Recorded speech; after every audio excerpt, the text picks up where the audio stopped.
ቆዳው አሁን እንዴት ነው መጀመሪያ የሚነከረው? እርጥቡ ቆዳ እንግዲህ እርጥቡ ማንደም ሲሆን በጣም ጥሩ ነው የሚሆነው። አሁን ይሄ እርጥብ ባይሆንም ያው ጨው ምን ስለቀቡት ምንም የለውም አይሸትም። እዚህ በኋላ እንደዚህ አድርገን እንትን እንለዋለን ይነከራል።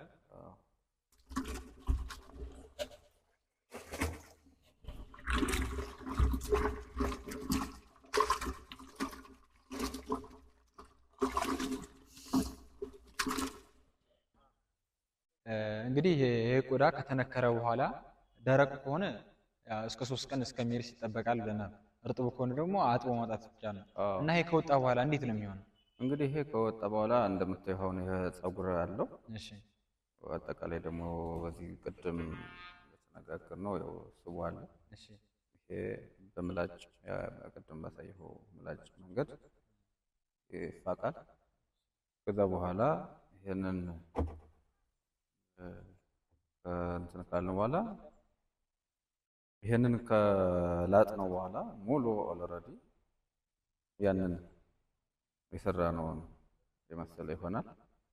ግን በጥቅሉ እንዲህ ብለን ከወጣነው ብራናውን መጨረሻ ላይ እንፍቀዋለን፣ ቆዳውን እናወጣዋለን፣ ፀጉሩን እናወጣዋለን፣ እንወጥረዋለን። ያው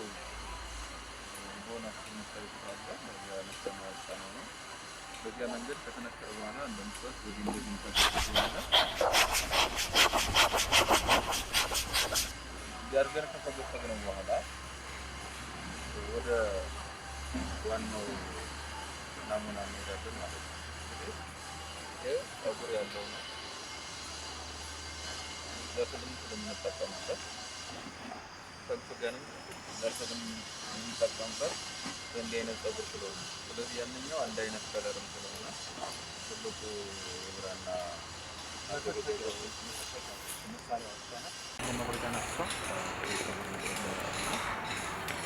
ቢላም አለ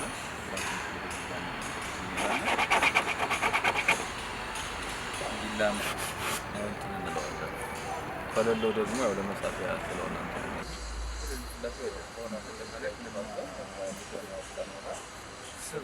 ከተነከረ በኋላ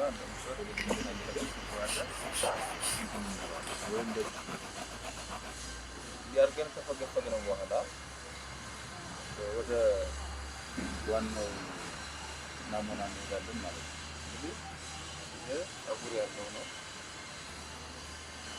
ለፊልም ስለምንጠቀምበት ፈግፈገንም ለፊልም የምንጠቀምበት በእንዲህ አይነት ፀጉር ስለሆነ ነው። ስለዚህ ያንኛው አንድ አይነት ከለርም ስለሆነ ትልቁ የብራና መፈግፈጊያ መሳሪያዋ እሷ ናት ብቻ አይደለም። የትሜቱ ያው በብቻም እንደሆነ መጀመሪያ ፀጉሩን መቁረጫ ናት እሷ። ቢላም አለ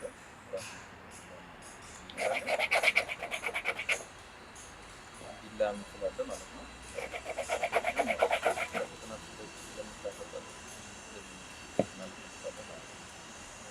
ከዛ በኋላ ነው በመጥረቢያማ ይሄን ሙሉ ከላች በመጥረቢያዋ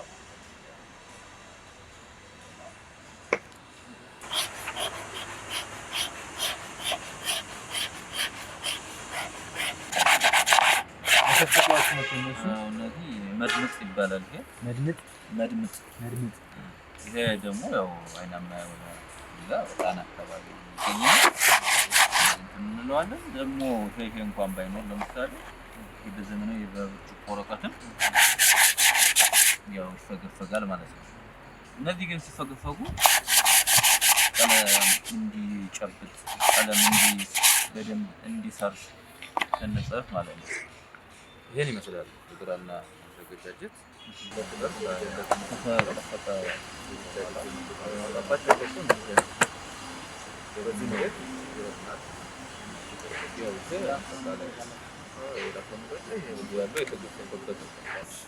አጠቃላይ ቆዳው ሲከፈት ያለው ተፈጥሮ ነው። ይሄ የሚያስፈልገው መፋት ምን ያለው ምናልባት ስብ ካለ ቀስ አድርገን እንትን እንለዋለን። ከሌለው ደግሞ ያው ለመጻፊያ ስለሆነ ግን ይሄንኛው ዋናው ቀለማቱ የሚጻፈው በዚህኛው ነው ማለት ነው። በቆዳ በውስጥ በሁሉም ቦታ ይባላል። ሞርለስም ለልጅ ስላሴ ነው ማለት ነው የሚፈለገው። ለልጅ ስላሴ አይደለም፣ አጠቃላይ ስለኛ ስም ነገር ቢሆን ለልጅ ቀስ አድርገን እንተነንለዋለን ደግሞ እናደርገዋለን። እየደረሰበት ደግሞ መሰብሰቢያም ስላለን ራሱን ችሏል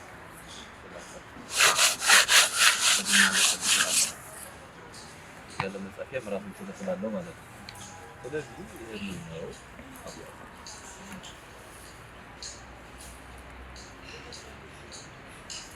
እንግዲህ ቅድም ያያችሁት ፀጉራሙ በዚህ አማካኝነት ተላጭቷል ማለት ነው። ከተላጨ በኋላ ደግሞ አንዳንድ ጥቋቁር ነገሮች ይገኙበት የምናለስልስበት እቺ ናት። እቺ ምሳር ወይም መጥረጊያ ነው። ይሄ እንዲያል እንሰራዋለን። ምናልባት ደግሞ ዝንቦች መጥተው ቢያልፉበት ያው ቀይ የሆነ ዝንብ ያረፈበት ነው። ስለዚህ ደግሞ ይሄ የምድር እንባ እንለዋለን። አብረን እናደርግበታለን። ዝንብና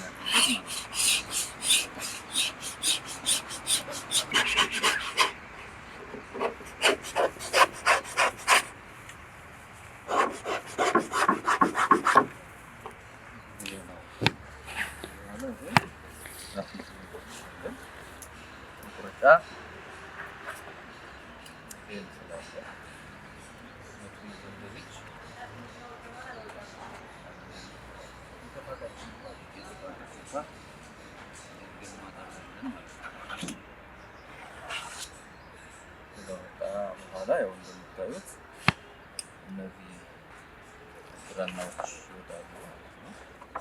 ይሄን መስሎ ይወጣል ማለት ነው። እኛው ካለፈታ በኋላ እኛው መስሎ ያለው ይሄን ከሆነ በኋላ ደግሞ ራሱን ችሎ ማስመር አለ።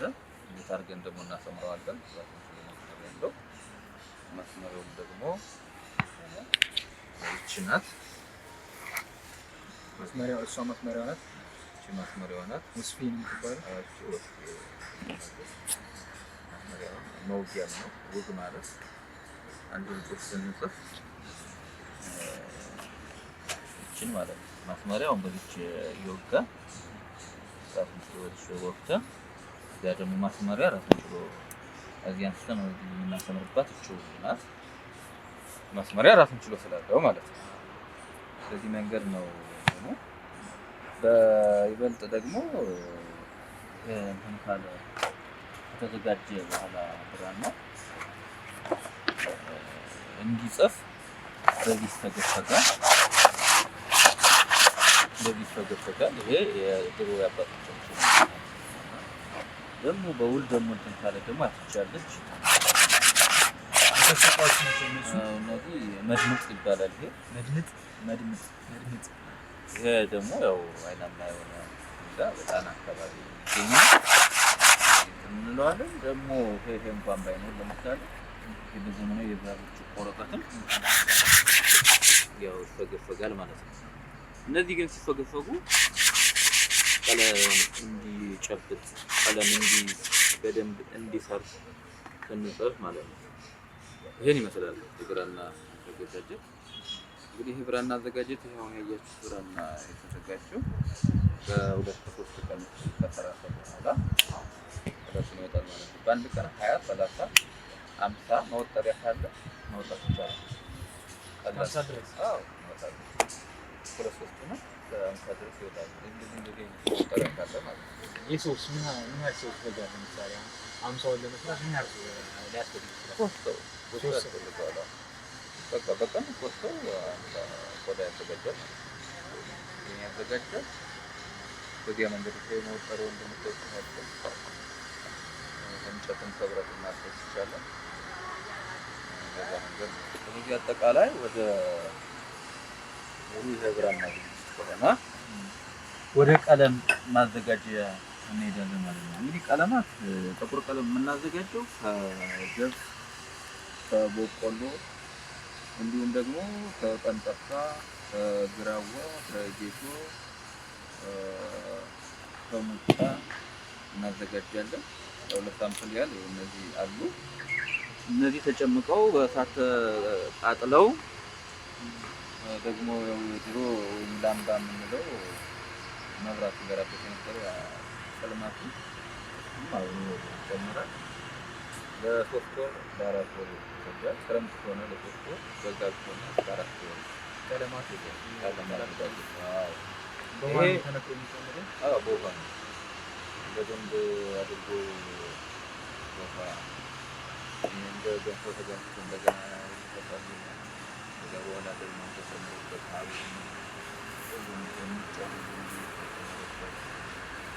መጨረሻ ላይ ከተዘጋጀ በኋላ አሁን የምላችሁ ለጥቁር ቀለም ማዘጋጃ ነው። ይሄ ለቀይ ደግሞ እንግዲህ ቀይ አበባዎች ይዘጋጃሉ። እንደ ቀይ አፈር ያለ ማለት እንደ ጆሪ ያሉ እነሱ ለቀይ የቀለም አይነቶች ምን ያህል ነው? ለብራና መጻፊያ ሁለት አይነት ቀለም ናቸው፣ ጥቁርና ቀይ። ለመንፈሳዊ መጻፊያ መጻሕፍት አገልግሎት የሚውሉት ሁለቱ ናቸው፣ ቀይና ጥቁር። ቀዩ ለስም መጻፊያ ለቅዱሳን ስም መጻፊያ፣ ጥቁሩ ደግሞ ወይም የቅዱሳን ተጋድሏቸው የሚያዩ ተአምር የሚጻፍባቸው ጥቁሩ ነው። ወደ ሀረጋት ወይም ደግሞ ወደ ሰባት ቀለማት ደግሞ ከመገባ አራት ያላቸው ኋላ እናያቸዋለን። ግን መጀመሪያ ጥቁርና ቀይ ቀለም የተዘጋጁትን አሳያቸዋለሁ። እንግዲህ እነዚህ ናቸው። እነዚህ አሁን ያያችኋቸው ጠዋት ያው የምን ቀለማት አጠቃላይ ቀዩ ቀይ፣ ጥቁሩም ጥቁር ቀለም ናቸው።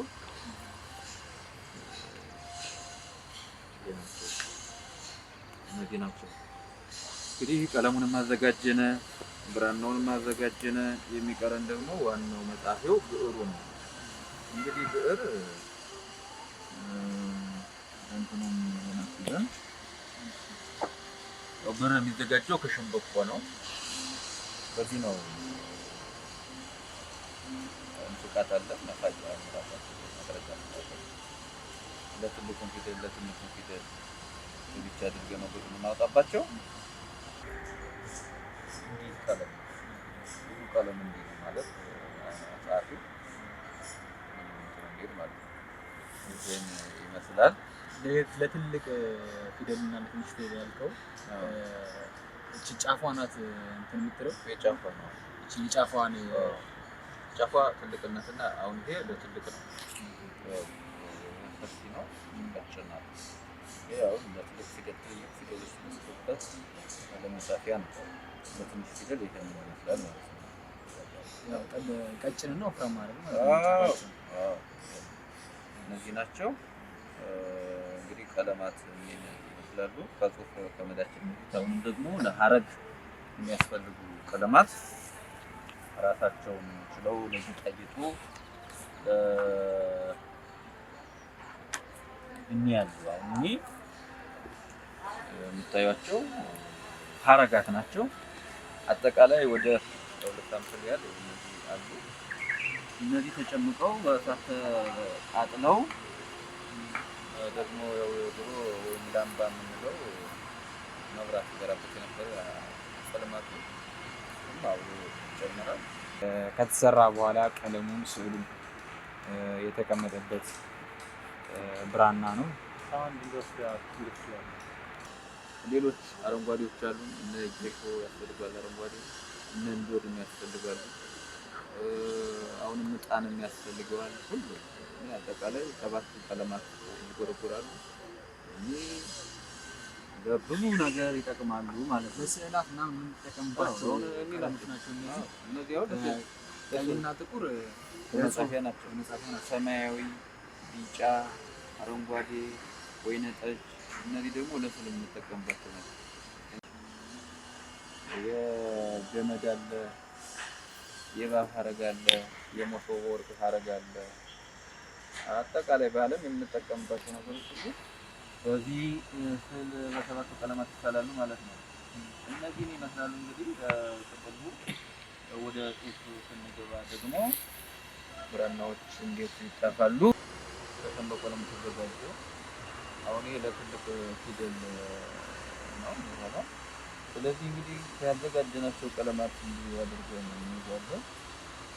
እንዲህ አድርገን ከያዝን በኋላ እንትን እንዳይልብን እንዲህ እናደርጋለን። እንዲህ መጣው ማለት ነው።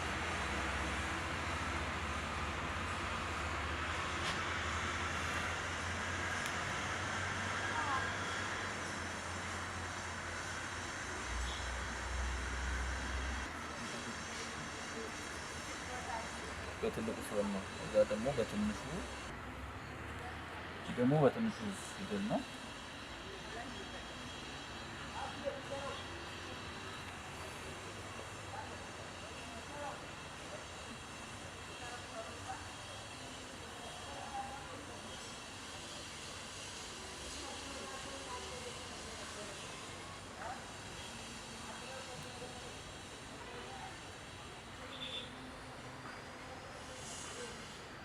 የምንፈነዳቸው ኩተት ወይም ኩተታ ይባላል። ኩተታ ይባላል በአንድ ሲሆኑ። እና ይሄ ኩተታ በእንዴት እንፈትተዋለን መሰላችሁ? ይሄ አጠቃላይ ይሄ ጥራዝ ይባላል። 1 2 3 4 5 ጽፈን አስቀምጠን ይሄ ጥራዝ ይባላል። ከዛ ወዲያ ደግሞ አጠረቅን በኋላ በዚህ እናያይዛቸዋለን። ይሄን ካያያዝነው በኋላ ይደጎሳል፣ በጣውላ ይደጎሳል። ያ ሲደጎስ ራሱን ችሎ ሐረግ አለው። ድግሱ ራሱ ሐረግ አለው። አይነ ረጅ የሚባለው ለያ ይባላል ማለት ነው። 6 መሆን ስላለበት ነው። 1 2 3 4 5 6 ያልነው ነው። 20 ይሆናል። ይሄው ውዳሴ ማለት እንደሚፈጀው ይጀምራችሁ ይልበሰት 1 2 3 4 5 ይጀምራል። 5 ቆዳ 5 አሁን ይሄው አንድ ሌላኛው ይሄ አንድ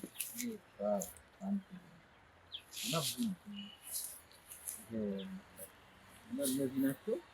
የዚህ ኩተታ ይባላል። እናት ይባላል። እናቱ ማለት ደግሞ ይሄ ሙሉ ብራና ይሄ እናት ይባላል። እናት ሙሉ ስታየው እናት ይባላል።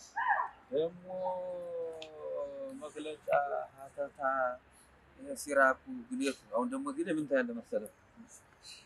አሁን እዚህ ላይ 1 2 3 አምድ አለ። ይሄ ባለ 3 አምድ ይባላል። ባለ 3 አምድ ማለት 3 ሀሳብ ያለበት ማለት ነው። ይሄ ደግሞ ባለ 1 አምድ ነው የሚባለው። ይሄ ባለ 2 1 2 ባለ 2 ነው። ባለ 1 ደግሞ ይሄ ባለ 1 አምድ ይባላል። ግን አምድ ውስጥ ደግሞ ይሄ ምን ይባላል? ይሄ ወደዚህ ያለው ምን ይባላል? ይሄ ወደዚህ ያለው ምን ይባላል? ይሄ አረስት ይባላል። ይሄ ክፍት ቦታ ነው። አረስት ርዕስ መጻፊያ ማለት ነው። ይሄ ደግሞ ህዳግ ማለት ሀደግ ብሎ ተወ ማለት ነው። ይሄንኛው ይሄ መስመሩ የሄደበት ሲራክ ይባላል። ይሄ መስመሩ የሄደበት ሲራክ ይባላል። ይሄ መስመሩ ሲራክ ይባላል።